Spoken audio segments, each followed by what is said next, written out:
WDL presents Friday Night Thunder Tanks, where every night's a fight for survival. BattleTanx, Thunder Tanks is basically BattleTanx 3. Well, it's like a spiritual successor to the BattleTanx franchise. Now, this time they went without the annoying story and trying to be serious kind of route and decided, hey, this is ridiculous, let's go be ridiculous. So they came up with the World Destruction League Thunder Tanks. Technically, in a different main, there is an air combat version, which I have not played, but I'm going to be on the lookout for it to see what I can do. But this is basically BattleTanx wrestling. So you get what you get. There's no in-depth story. There's no provocative type of things. They got rid of the whole, there's no more females and all that type of crap. Basically, all that shit's done. And now we're just going to sit back and watch some good old tank destruction that we love to see while they rebuild civilization. The best part is there's a lot of maps. And one of my favorite parts is that Minneapolis is in the damn game. And this is awesome. This is the PS2 version.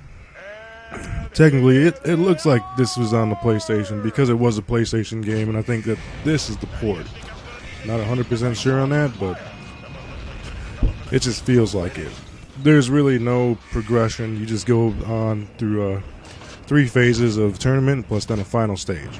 And each phase is like destroy all enemies, capture the flag, capture the most flags, and then like a domination, like King of the Hill kind of match. In the later on levels, it gets kind of annoying because you have 3 opposing teams all trying to take your flags, and this gets fucking ridiculous after a while because they're not focusing on each other, they're all focusing on you, and they all work together. So yeah, just think about how annoying that would be. Overall, it's a pretty fun game. There's no innovations at all. Like, there's some new tanks, like a supersonic type of tank, kind of like a new kind of rhino that has like a bulldozer attached to it. But they have characters associated with the tanks, which I assumed that they were going to do something with that, but they didn't. Beats me, really. Like, anyway, like, the game tries to be funny in the cinematics, but it really isn't. There's even a laugh track to, like, try to make you think it's fucking funny, but it's not. And the best part is that when you beat the game, it takes about 30-40 minutes, depending on, like, if you're good or what the difficulty level is. The damn dude destroys your fucking trophy anyway, so I don't care. Like, yeah, I know it's a game and whatever, but it doesn't matter if you beat the game with one tank or the other tank or what difficulty you beat it on. In fact, you can just watch all the movies if you want right from the get-go. There's no unlocks. It's just weird. I don't get it. Global Assault was the same way, where it had all the cinematics available to you from the start. So what's the point of playing the game? You tell me. I don't know. Anyway, this game is fun, so that's all it is. There's no story. The tournament mode is just that, a tournament, and there's not really any kind of progression. Like, you try to like get the best time, like, see if you can beat it. Like, mine was like 45 minutes. Either way, it's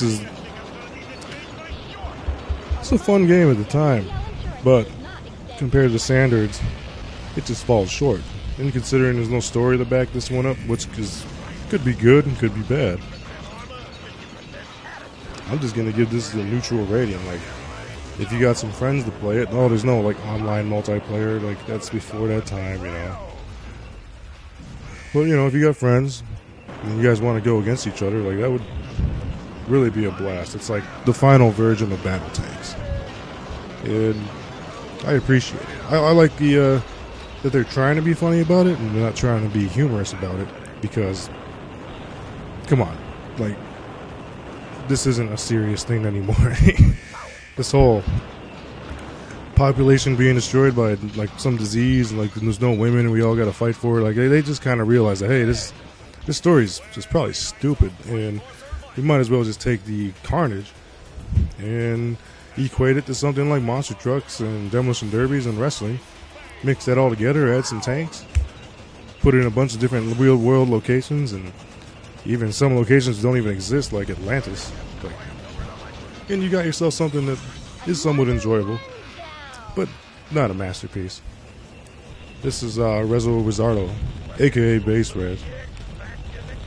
And I'm about to call it a night. Have a good day, people. The championship match